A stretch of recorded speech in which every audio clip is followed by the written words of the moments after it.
In this engine build, I'm going to be using a lot of parts that I had come off of a donor car, and some of the stuff that I need to clean up is going to be paint stripped and cleaned up and reused. And so what I've got here is a balancer from TrickFlow. It's SFI approved, and it's really, really nice shape. You can see the TrickFlow etched in there. And it was coated in black, but it had spots of rust and corrosion. So I took my pulley kit off of it, and you can see how pretty it turned out. It's not bad looking, and that's all the paint and the junk that came off of it. But what I did was, just to clean it up a little bit, I used some old brake fluid in the bottom of this container, and I used bottles of motor oil to sink down into it to bring the level up, and then I covered it in paper towel.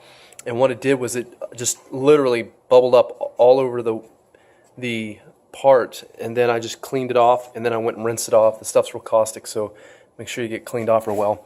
And so this is my balancer, and the reason I want to reuse this is it's a really nice piece.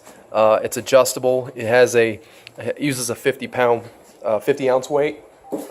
Uses a 50 ounce weight, and the purchase of an eBay weight compared to the old one, all I did was take out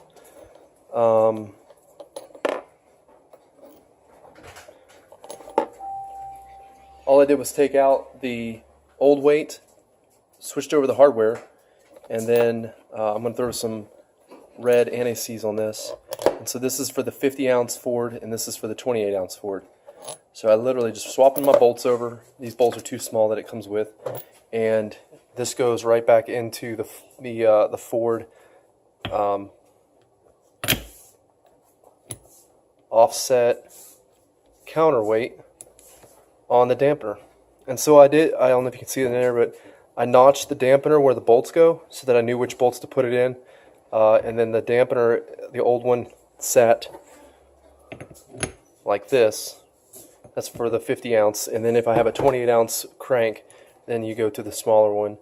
And those are literally like $10, $20 on eBay, and they bolt right in. So I didn't have to buy a $200-300 dampener. I had a really good one on the car.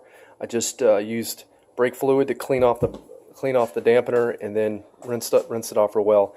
And then I'll shoot it again, maybe in Ford blue, or maybe I'll just polish this up and then put a clear coat on it. But that's how you can reuse a lot of good parts on an engine build.